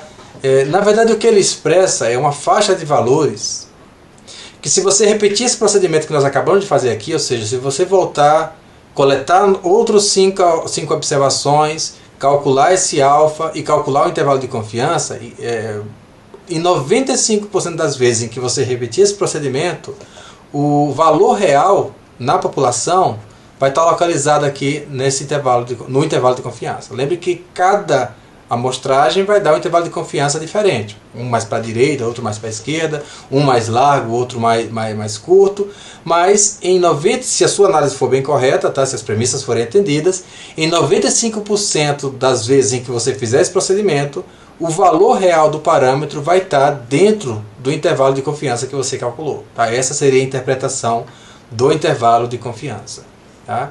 E lembrando que esse intervalo de confiança ele foi calculado como sendo o valor estimado mais ou menos um dado fator, tá? Eu aproximei aqui como 2, mas vai variar em função do tamanho da amostra, um dado fator vezes o seu erro padrão. Então veja que é o erro padrão que você obteve do parâmetro naquela amostra, do valor estimado naquela amostra, é o que vai determinar esse intervalo de confiança. Tá certo? Vamos agora para uma situação um pouquinho mais complexa, tá? Que vai ser equivalente ao que nós chamamos de teste de T. Tá? Nesse caso agora eu tenho amostras tiradas de populações diferentes. Então nós vamos simular uma situação em que eu tenho duas amostras tiradas de populações diferentes. E eu quero estimar, utilizando esses modelos lineares, eu quero estimar essa diferença e quero verificar se essa diferença ela é zero ou não. Se nós temos evidências, baseadas na amostra que nós fizemos, se nós temos evidência suficiente para rejeitar a hipótese de que essa diferença é nula, de que não tem diferença entre uma população e outra. Tá bom? Então nós vamos começar criando duas, similar ao que nós fizemos anteriormente, mas agora nós vamos criar dois conjuntos de valores. Eu vou chamar de y1, nós vamos fazer também um R-norm, n igual a, vamos continuar trabalhando com 5 indivíduos, vamos dizer que a média do primeiro grupo seja igual a, eu vou fazer o seguinte, eu vou chamar de M1 para a média do primeiro grupo, vamos dizer que seja 3, por exemplo, tá? Então, M1, e o desvio vamos manter constante, vamos dizer que o desvio seja igual a, sei lá, igual a 4, por exemplo. Ok. Vamos criar uma outra média para outro grupo, tá? Então, média 2 igual a, vamos pegar 4, acho que esse SD aqui está muito grande, então vamos usar o desvio padrão 1 aqui, tá? Ok, então a média do segundo grupo, vamos dizer que seja 5. E agora nós vamos fazer então o segundo grupo, nós vamos estimar, vamos simular valores para esse segundo grupo a partir de uma distribuição normal, com também n igual a 5, vamos extrair 5 valores, média no caso desse grupo vai ser M2, e o desvio padrão vai ser igual para as duas. Tá? Então deixa eu rodar isso aqui desde o início para garantir que nós temos o mesmo resultado, vocês e eu. E vamos ver então, eu obtive esse y1, que são valores simulados dessa distribuição normal com média 3 e desvio 1, e tem o y2, que são valores estimados de uma distribuição normal com média 4 e desvio 1. A pergunta é, agora nós vamos fazer de conta que nós não sabemos esses valores aqui. Nós vamos, na verdade, utilizar o processo de modelagem para verificar se nós conseguimos obter valores consistentes com o que nós colocamos originalmente. Lembre que o que nós estamos fazendo aqui, na verdade, é o oposto do que nós fazemos na prática, porque na vida real, quando você coleta dados, você não sabe o que existe na população, tá certo? Mas esse processo de simulação eu acho muito útil, porque se diante de um cenário em que você sabe o resultado, você obtém resultados que não são, você sabe o que existe, tá? Quais são os valores reais, e você obtém resultados na modelagem que não são consistentes com os valores reais, isso sugere que a sua modelagem está errada, tá? Então você precisa rever se você realmente sabe fazer aquela análise. Então eu uso muito simulação exatamente para treinar ou para verificar se a maneira como eu faço determinadas análises se justifica ou não. Tá? A simulação é uma ferramenta muito útil para isso. Ok, então nós temos esses dois conjuntos de valores. Tá? Para ficar mais fácil a análise, eu vou colocar esses dois indivíduos em uma data frame, conforme nós vimos lá na playlist sobre a linguagem R. Tá? Data frame, eu vou chamar de y igual, e vou combinar y1 e y2. Tá? Eu estou formando esse vetor aqui com as duas variáveis, y1 e y2. E vou criar também um label, tá? Um nome, vamos chamar de nome, o grupo, vou chamar de grupo, tá? Vou repetir então A e B 5 vezes cada um. Então seria essa a data frame aqui resultante, tá? Eu tenho duas variáveis, eu tenho essa variável y, que na verdade são os valores que eu obtive, tá vendo? Ó, y1, tá aqui os valores de y1 até a quinta observação, e está aqui os valores de y2 até da sexta até a 10ª observação. Para me permitir saber de onde é que essa informação veio, de qual grupo, se ela veio do primeiro grupo ou do segundo grupo, eu criei então essa segunda coluna, tá? Contendo essa informação, grupo A e grupo B. Vocês não precisam se preocupar em entender esse comando aqui não, isso daqui é tratado em outra playlist em que a gente foca na linguagem R, tá? Que a gente está pensando simplesmente do ponto de vista de modelagem e de implicações estatísticas do que a gente está vendo aqui, tá bom? Então não vou me preocupar em explicar com mais detalhes isso daqui não. Então eu vou chamar isso daqui de dados. Bom, então uma vez que eu tenho essa data frame dados, que contém então essa informação dessa variável resposta y, tá? Para dois grupos, o que nós queremos saber é se há evidências nesse conjunto de dados suficientes para indicar que o grupo B difere do grupo A no que diz respeito a essa variável y. Então nós vamos fazer algo muito similar ao que nós fizemos anteriormente, tá? Nós vamos fazer então LM, é um modelo linear. A nossa variável resposta nesse caso se chama y, então nós vamos utilizar y. Em seguida nós utilizamos esse tio para dizer que é em função de. E agora nós vamos entrar com a variável explanatória. Veja que eu tenho nesse caso dois coeficientes que vão ser estimados. Eu tenho um coeficiente para o efeito de grupo, tá? E tenho outro coeficiente para o intercepto. E em seguida eu preciso indicar onde é que estão os dados, onde é que estão de onde é que essas variáveis foram tiradas. Nesse caso elas foram tiradas da data frame dados. Então eu vou indicar que data igual a dados, tá? No R nós temos a conveniência de que você não precisa indicar o intercepto de maneira explícita. Então se você omite, se você retira esse mais um aqui, o R vai naturalmente colocar esse mais um para você, tá? Então você não precisa colocar, indicar que você quer estimar o intercepto. O intercepto como padrão ele vai ser sempre colocado no seu modelo, tá? Ele sempre vai ser um parâmetro do seu modelo, a menos que você explicitamente peça para retirá-lo. A gente vai ver isso mais na frente, tá bom? Bom, feito isso, eu vou chamar isso daqui de modelo, vou dar outro nome aqui, modelo, tá? E vamos seguir o mesmo procedimento que nós fizemos antes. Então LM, summary de modelo, tá? Nós temos aqui então, agora veja que essa coluna, que esse resultado aqui, ele tornou um pouquinho maior, tá vendo? Antes nós só tínhamos o intercepto. Agora nós temos o intercepto e esse grupo B, tá? Esse grupo B, na verdade, nós vamos ver agora, já vou mostrar para vocês, é o valor do coeficiente associado com essa variável grupo B, tá? Vamos ver então o intervalo de confiança, confint para modelo. Nós vemos aqui que agora esse intervalo de confiança são na verdade dois intervalos, um para cada parâmetro, tá? Ou para cada valor estimado, tem o intercepto, e outro para o grupo B. E em seguida nós vimos também anteriormente a matriz modelo, model matrix, desse modelo também. Veja que a matriz modelo agora mudou. Lembra que antes nós só tínhamos uma variável na matriz modelo, uma única coluna, e essa coluna era somente o número 1, tá? Veja que ela permanece aqui. Então, como eu tenho um intercepto nesse modelo, eu tenho essa coluna que assume valores constantes igual a 1. Mas olha só, eu tenho agora uma segunda coluna chamada de grupo B. Tá certo? Eu tenho uma segunda coluna chamada de grupo B.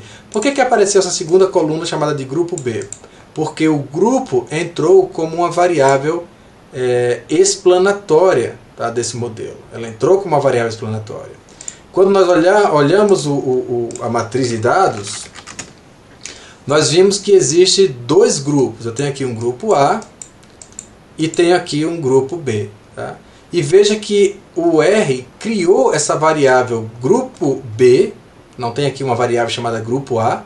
Ele criou essa variável grupo B, que veja que ela assume, se você observar aqui, você vai ver que nessas 5 primeiras observações, eu tenho que o grupo não é B, tá certo? O grupo nessas 5 primeiras observações não é B. Enquanto que nessas 5 últimas observações, o grupo é B.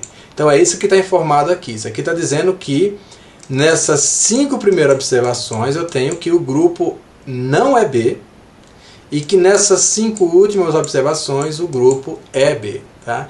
Então veja que essa matriz modelo ela foi preparada automaticamente para incluir essa informação aqui, tá? Essa informação binária em relação ao grupo. Vamos entender o que está realmente acontecendo aqui? Então eu transferi alguma das informações que estavam anteriormente naquela seção do R, que nós fizemos os cálculos. Tá? Então, por exemplo, aqui eu tenho os valores, alguns valores da planilha dados. Tá? Primeira observação, ponto 42, grupo A. Segunda observação, 2,39, grupo A. E aqui a primeira e a segunda observação dos grupos B. Tá? Esses aqui seriam os dados originais que nós utilizamos. Bom, também tirada daquela seção do R, está aqui a matriz modelo. Então nós vimos que nessa matriz modelo nós tínhamos que essa primeira coluna aqui, que era chamada de intercepto, ela era constante, todos os valores eram igual a 1. Tá? Enquanto que na segunda coluna aqui, que foi chamada de grupo B, nós tínhamos que onde a observação pertencia ao grupo B, o valor era 1. Tá? E onde ela não pertencia ao grupo B, nós tínhamos o valor 0. Eu trouxe aqui também os valores estimados para o intercepto, que eu estou chamando aqui de beta 1, tá? Que o valor estimado foi 3,1545. E para o valor do coeficiente associado ao grupo B, que eu estou chamando aqui de beta 2, estimado, que foi de 0,9389. Tá certo? Então nós temos que esse modelo, na verdade, ele poderia ser descrito como sendo o valor observado na observação I, tá, vai ser igual ao valor do beta 1 vezes o valor da variável 1, variável explanatória 1, na iésima posição, mais o valor do segundo coeficiente, beta 2, vezes o valor observado na variável explanatória 2, na posição I, na iésima posição, mais um erro aleatório. Bom, o que é x1? x1, na verdade, seria essa coluna aqui, que eu tenho somente valores constante 1. Tá? Quem seria, então, x2? x2 seria essa segunda coluna da minha matriz modelo. Então, por exemplo, se eu quiser calcular o valor predito, tá? O valor predito para a observação número 1, por exemplo, nós temos que seria beta 1 x1 1 mais beta 2 x2 1, primeira observação, tá? Lembrando que o erro não está incluso no valor predito. Então vamos fazer esse cálculo. O que seria esse então? Esse valor predito ele seria igual a 3,1545 vezes o valor da observação, o valor da primeira observação na primeira variável explanatória, que seria na verdade 1, tá? Vezes 1, mais o beta 2, que é 0,9389, vezes o valor da variável x2 na primeira observação. Então nós vamos procurar aqui, está aqui a variável x2, que é a segunda variável, e o valor dela na primeira observação é 0, vezes 0. Tá? Vezes 0. Então no final esse valor seria 3,1545. Tá certo? Porque esse termo aqui foi multiplicado por 0. Então veja, para a primeira observação, o valor predito da variável resposta é 3,1545, que coincide exatamente com o valor do intercepto. Como é que ficaria isso para a segunda observação? Vamos fazer rapidinho de cabeça? Então seria beta 1, que é 3,1545, vezes o valor de x na posição 1 2, não é isso? A primeira variável explanatória na segunda posição, que na verdade é 1. Então seria 3.145 vezes 1, vai dar 3.1545. Somado agora a o valor de beta 2, que é esse valor aqui, 0.9389, vezes o valor da segunda variável explanatória, que é essa daqui, na segunda posição, que é 0. 0 vezes 9389 vai dar 0, portanto a gente obtém exatamente o mesmo resultado. Então o que eu quero que vocês vejam é que, independente da observação, sempre que eu estiver trabalhando com um indivíduo com a observação que veio do grupo B, o segundo coeficiente vai ser multiplicado por 0, porque x2 vai assumir o valor 0. Isso significa, então, que o valor do y predito ele é constante para indivíduos desse grupo aqui, tá? do grupo A. Tá? Veja que todos esses aqui são do grupo A. Então, para todos os indivíduos do grupo A, eu tenho que y predito, tá? Vamos escrever então, para um indivíduo qualquer do grupo A, o valor desse y predito ele vai ser igual, mais uma vez, beta 1 x1i mais beta 2 x2i. Tá? Lembrando que qual é o valor de x2i quando o indivíduo for do primeiro grupo? Bom, sempre que o indivíduo for do primeiro grupo, ou do grupo A, significa que ele não é do grupo B. Portanto, esse valor aqui vai ser sempre 0, não é verdade? Então, ele sempre essa variável vai assumir o valor 0 quando nós estivermos tratando do indivíduo do grupo A. Consequentemente, esse termo desaparece da equação. B2 vezes 0 é 0. Isso significa dizer que y predito, quando o indivíduo pertence ao primeiro grupo, vai ser igual a 1 vezes beta 1. Então, o y predito para um indivíduo do primeiro grupo é exatamente o que nós estamos chamando aqui de beta 1. Tá? É exatamente o que nós estamos chamando de beta 1. Então, veja que esse beta 1 ele expressa o valor predito, o valor esperado para um indivíduo do grupo A. Tá bom? Então nós vimos que esse valor aqui do intercepto ele coincide com o valor predito de um indivíduo pertencente ao grupo A, ou um indivíduo que não pertence ao grupo B. Então esse valor ele já representa exatamente o valor esperado para o grupo A. Tá certo? Então é em razão disso que nós falamos que esse grupo A, na verdade, ele é o intercepto. Ele foi lançado no intercepto. Tá certo? Porque o intercepto ele é o valor do indivíduo, o valor esperado para um indivíduo da variável resposta para um indivíduo pertencente ao grupo A, tá certo? Ao primeiro grupo.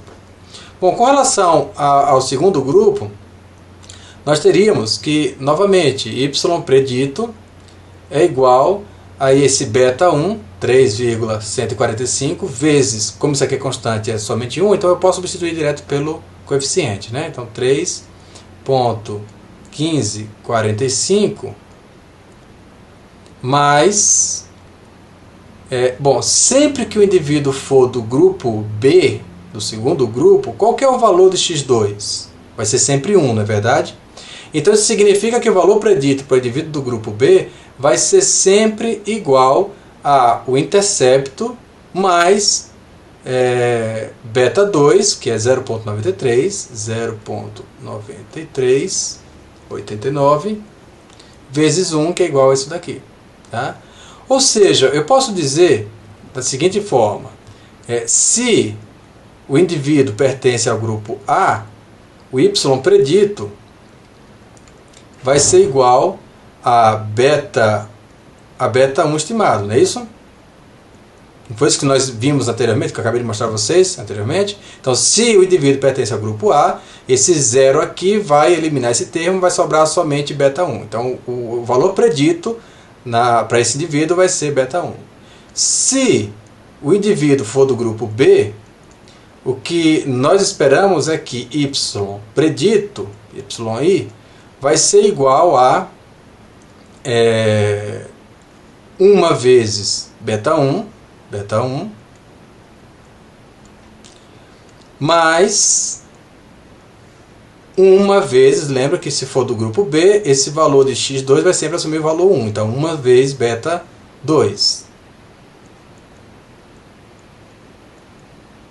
Tá certo? Então, veja, para um indivíduo do grupo A, o valor estimado, o modelo, indica que o valor estimado é sempre o coeficiente, o primeiro coeficiente. No caso do indivíduo do segundo grupo, do grupo B, esse valor estimado é a soma do primeiro coeficiente mais o segundo coeficiente. Bom, se nós combinarmos essa informação aqui, qual que é o valor predito para a diferença entre o indivíduo do grupo A menos o indivíduo do grupo B? Se eu fizer essa diferença aqui, tá? Ou melhor, vamos fazer o contrário.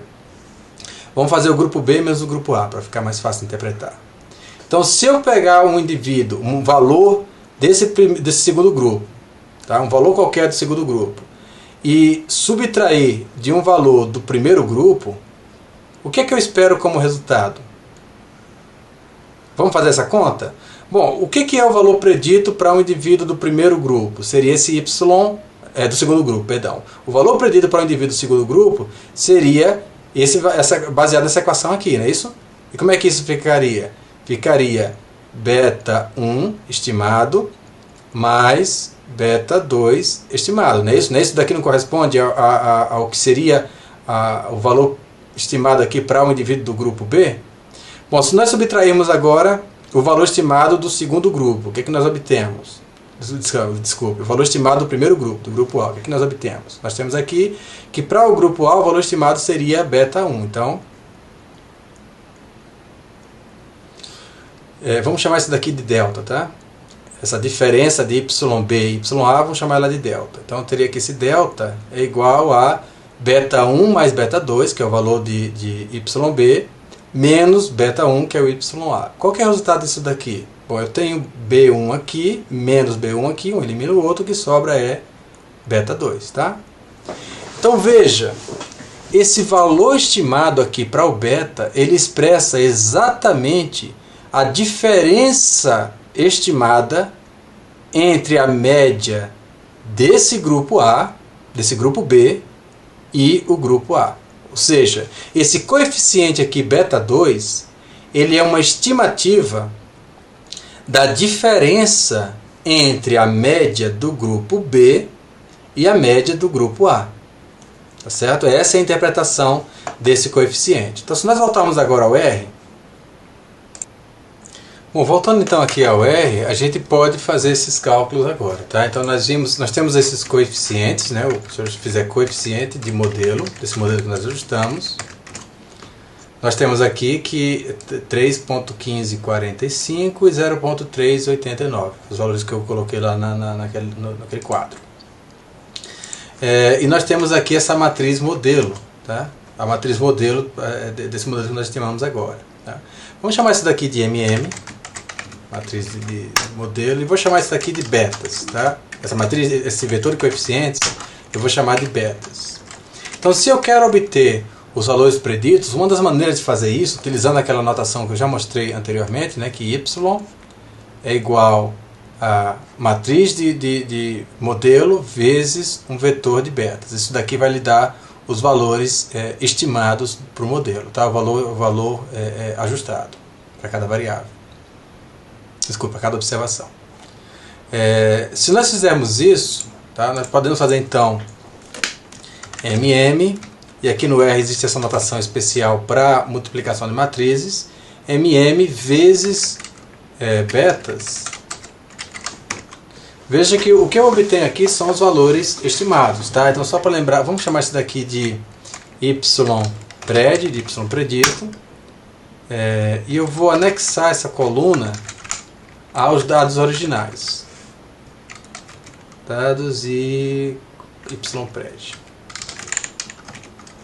Ok, tá? Então, o que eu fiz aqui basicamente foi utilizar essa fórmula aqui, em que eu multiplico a matriz modelo pelo vetor de coeficientes ajustados para obter os valores preditos, tá? E em seguida, foi o que eu fiz aqui, em seguida eu anexei aos dados originais, eu anexei uma nova coluna chamada de Y_pred, onde eu tenho esses valores preditos. Então observe, nessa primeira observação aqui, ó, eu tenho o indivíduo do grupo A. E o valor estimado nesse modelo para a média, tá? Ou para esse indivíduo, para o Y nesse indivíduo, foi de 3,15. Aqui no segundo indivíduo, tem um segundo indivíduo também do grupo A, também foi estimado como sendo 3,15.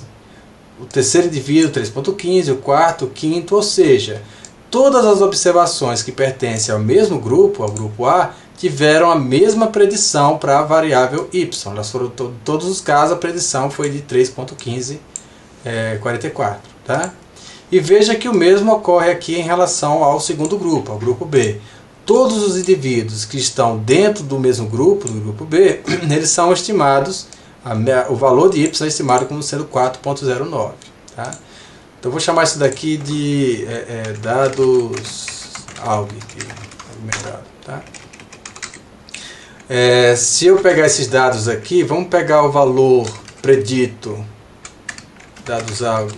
Eu vou pegar o valor aqui na primeira observação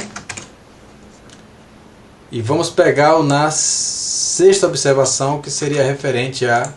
Então vou chamar isso daqui de A e vou chamar isso daqui de B,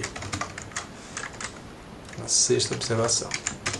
Então basicamente eu tenho aqui em A a predição para um indivíduo do grupo A, e em B eu tenho a predição para um indivíduo do grupo B. Tá? Se nós fizermos B menos A, o valor que nós vamos obter aqui é idêntico a esse coeficiente aqui do grupo B, vocês estão vendo? Então esse coeficiente, esse segundo coeficiente aqui, ele expressa o valor estimado da diferença entre a média do grupo B e a média do grupo A, corroborando aquilo que eu mostrei a vocês anteriormente. Tá certo? Então esse coeficiente ele pode ser interpretado como sendo a estimativa da diferença entre a média do grupo B e do grupo A. Por que eu estou insistindo tanto nisso? Porque agora fica mais fácil entender esse intervalo de confiança. Se eu fizer o intervalo de confiança desse modelo, nós vamos ver que para o intercepto ele vai de 2,14 até 4,16. O que é o intercepto? Conforme os cálculos que eu mostrei para vocês anteriormente, esse intercepto, que é o que eu chamei de B1, ele coincide com a média, tá? A média esperada para o grupo A. Vocês lembram disso? Não é verdade? Nós vimos que esse coeficiente aqui, B1, o valor estimado dele, coincide exatamente com a média do grupo A. Então veja que o valor estimado para essa média está entre 2,14 e 4,16. Se nós olharmos o valor que nós colocamos aqui na simulação, nós vamos ver que esse intervalo de confiança ele é consistente com o valor que nós introduzimos. Ó. O valor da média no grupo A é 3. Veja que o valor 3 está dentro desse intervalo de confiança. Então não tem nenhum erro aqui, tá? O valor real que nós colocamos na população, que nós simulamos, ele está dentro desse intervalo de confiança. O número 3 está entre 2,14 e 4,16. Então essa estimativa aqui para o valor do intercepto, ela está consistente com o que nós colocamos. Agora veja que no caso do grupo B, o valor da estimativa para esse grupo B aqui, para esse coeficiente grupo B, ele vai de menos 0,49 até 2,36, tá certo? Então, deem uma pausa nesse vídeo e pensem durante alguns segundos. Esse número aqui que a gente obteve, ele está errado? Porque, olha só, eu coloquei a média do segundo grupo como sendo 4. Veja que 4 não está nesse intervalo que vai de menos 0,49 até 2,36. Isso significa, então, que essa modelagem que nós fizemos está errada e que esse valor desse intervalo de confiança está errado? Pausem o vídeo, pensem um pouco e eu volto dando essa resposta para vocês agora, tá? Ok, essa não é uma pergunta trivial não, então eu espero que realmente algum de vocês possam ter errado nessa resposta, tá? Bom, a primeira vista, você pode imaginar que esse grupo B é a média do segundo grupo. Mas olhem as explicações que eu venho dando até aqui. O grupo B realmente, esse coeficiente aqui, o que é esse coeficiente aqui, grupo B? Esse coeficiente, conforme eu já expliquei algumas vezes, esse beta 2, na verdade, tá, que seria esse grupo B aqui, é o que é chamado de grupo B aqui, esse segundo coeficiente, na verdade ele não é o valor da média para o segundo grupo. Ele, conforme nós vimos extensivamente, ele é uma estimativa dessa diferença entre a média no grupo B e a média no grupo A. Não é verdade? Nós fizemos essa demonstramos isso daqui várias vezes, tá? Então, na verdade, esse coeficiente aqui não é a média do grupo B. Ele é a diferença. Se eu quiser calcular a média, eu precisaria utilizar um outro artifício que eu não quero explorar agora, mas seria simplesmente a soma do primeiro beta do intercepto mais o segundo beta. Mas eu não quero entrar nisso agora por causa do intervalo de confiança. Mas veja que o que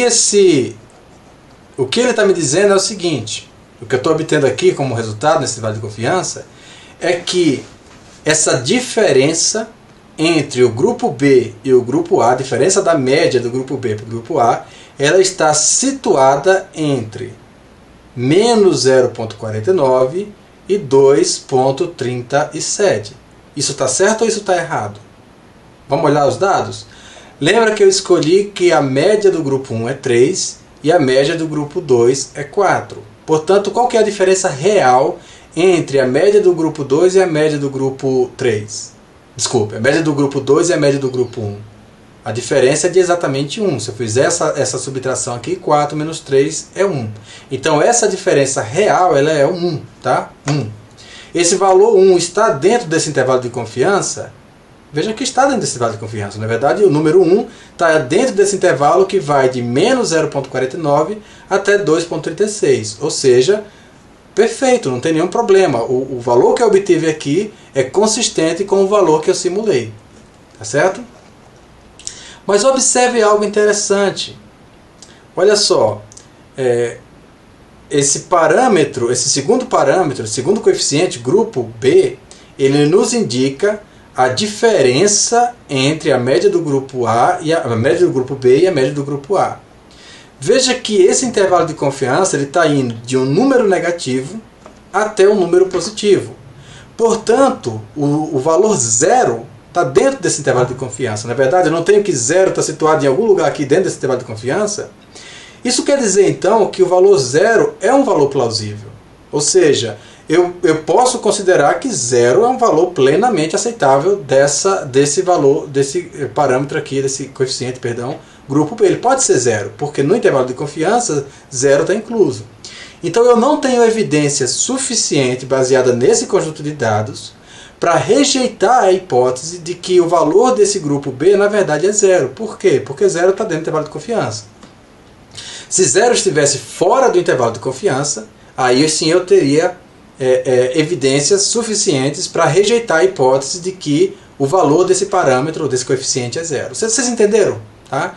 Então qual que é a implicação prática disso? É de que eu não tenho evidência suficiente para indicar que há ou melhor, para rejeitar a hipótese de que não há diferença entre o grupo A e B. Tá certo?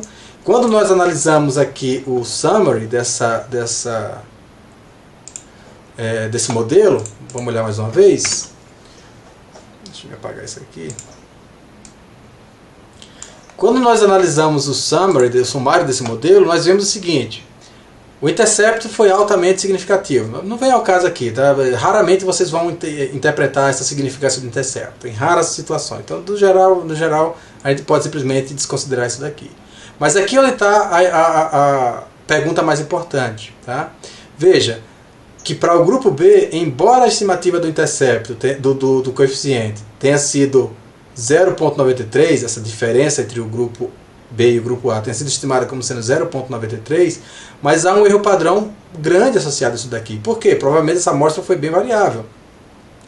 Então, em razão disso, ó, o p-valor foi de 0,16. Esse p-valor aqui, ele é maior do que 0,05. Então, se nós adotarmos aqui o nível de significância de 0,05, o que isso daqui está nos dizendo é que não há evidência suficiente para rejeitar a hipótese de que esse parâmetro aqui, ou melhor, que esse coeficiente aqui, na verdade, ele é zero. Nós não temos informações ou evidência suficiente para rejeitar essa hipótese. Então, com base nisso, nós dizemos que esse efeito do grupo B não é significativo. Isso está errado? Eu cometi um erro aqui? Será que eu analisei errado esses dados? Não. Na verdade, isso mostra algo muito importante, um conceito muito importante, que é a ideia de poder estatístico. Tá? Ou o que aconteceu aqui, na verdade, é que nós não tivemos poder estatístico suficiente para detectar essa diferença, pelo menos aqui não nessa amostra. Tá? Então isso que nós cometemos aqui é chamado de erro do tipo 2. Ou seja, o nosso teste, ele afirmou que não há diferença. Ele afirmou que não há diferença quando na verdade ela existe. Tá? Então nós afirmamos que não há diferença quando na verdade essa diferença existe. Ok? Então isso provavelmente se deve ao nosso baixo poder estatístico. Olha só, de onde é que vem esse baixo poder estatístico? Porque nós temos aqui uma diferença de 1 entre essas duas médias, mas temos um erro padrão de 1 também. Então existe muita sobreposição entre essas duas distribuições para nós conseguirmos, com uma amostra de apenas 5, com n igual a 5, uma amostra tão pequena, a gente conseguir separar essas duas. Tá? Vamos fazer o seguinte, vamos rodar mais uma vez esse resultado, agora usando uma outra amostra. Vamos ver o que acontece. Então eu vou rodar mais uma vez esse mesmo resultado. E olha só que interessante, ó, o mesmo código. Tá? Eu fiz uma segunda simulação agora, os valores provavelmente mudaram, deixa eu ver. Os valores mudaram, tá vendo, dos dados. Mas olha aqui, agora deu significativo a 5%. Se eu rodar outra vez, sei lá, vai acontecer de 50% das vezes aparecer significativo e 50% das vezes não aparecer significativo. Então o poder estatístico é essa métrica da probabilidade de você detectar um efeito como significativo quando ele realmente existe. Nesse caso eu tenho um poder muito baixo, então em razão disso às vezes aparece de dar significativo, às vezes aparece de não dar significativo. Se eu quisesse aumentar a minha chance de encontrar esse efeito como significativo, uma das alternativas seria aumentar o número de amostras. Então ao invés de pegar apenas 5 de cada grupo aqui, eu poderia, por exemplo, colocar 20 de cada grupo. Tá? Nesse caso, é provável que o resultado fosse sempre significativo. Vamos fazer isso. Ops, não foi o caso. Vamos pegar um maiorzinho um pouco. Estou chutando números aqui, tá? Vamos pegar, sei lá, vamos exagerar agora. Vamos pegar 100. Dá para calcular isso daqui, mas vamos chutando por enquanto. 100, 100 e 100. Vamos ver o que vai acontecer agora. Estou pegando, ao invés de pegar 5 amostras, estou pegando 100 amostras agora, tá? E vamos ver como é que ficaria. Então, ó, significativo, significativo. Veja que eu estou rodando a mesma análise várias vezes e em todos os casos ela está dando sempre significativo, tá? Vamos ver com 10 aqui o que acontece.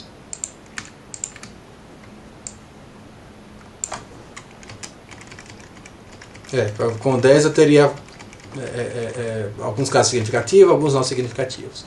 Então isso mostra um conceito muito importante, que é negligenciado por muitas pessoas que praticam estatística. A importância de você pensar cuidadosamente o design do seu experimento, para que você não caia numa situação como essa, em que você tem, sei lá, 50% de chance de detectar o efeito e 50% de chance de não detectar o efeito. Veja que, mesmo que o efeito esteja presente, se você está com um poder estatístico tão baixo, você está lançando a sorte, entendeu? Você está jogando moeda para cima e contando com a sorte de que deu o resultado esperado. Então o planejamento de experimento é muito importante. Não foi intencional não, mas acho que isso ilustra um efeito muito importante de que mesmo, um conceito muito importante de que mesmo quando o efeito existe, o seu teste estatístico, a sua amostragem, ela pode ser insuficiente para detectar esse efeito. Então, em razão disso, é importante fazer um bom planejamento e essas simulações seriam uma das estratégias. Existem fórmulas matemáticas para você calcular esse poder estatístico para modelos mais simples, Mas quando você entra em modelos mais complexos, em designs mais complexos, essas ferramentas que eu estou mostrando aqui a vocês de gerar dados é uma das ferramentas mais úteis, tá, para você conseguir ter ideia aí do seu poder estatístico. Tá bom? Então, gente, eu acho que esse vídeo hoje já ficou bastante longo. Eu abordei temas muito diversos. Não se preocupe se algumas coisas ficaram confusas. Provavelmente foi minha culpa, tá? Mas eu estou improvisando aqui ao longo do caminho. E eu vou voltar a tratar desses assuntos à medida que a gente começa a entrar em outros modelos. Tá? A gente vai ver a seguir um modelo de regressão, que a estrutura do modelo é a mesma. Eu vou me repetir várias vezes, porque a equação ela praticamente não muda, é muito similar. Tá? Isso que vocês viram hoje, eu vou repetir múltiplas vezes para vários outros tipos de modelo, porque a equação, a base da equação é exatamente a mesma. Tá? Então eu espero que vocês tenham aproveitado essa aula. Fiquem à vontade, por favor comentem, coloque o comentário de vocês aqui embaixo, tá? Porque isso é muito importante para eu poder me guiar. Como eu falei na última aula, eu estou acostumado a dar aula para pessoas, olhando nos olhos e vendo quando está entendendo ou não. Aqui eu não tenho esse feedback, então eu não tenho como saber se vocês estão entendendo, a menos que vocês coloquem nos comentários. Tá? Se não tiver bom, fiquem à vontade, pode criticar, eu não tenho problema com críticas. Tá? Pelo contrário, eu acho que é algo que faz a gente evoluir. Então, muito obrigado mais uma vez, a gente se vê na próxima aula.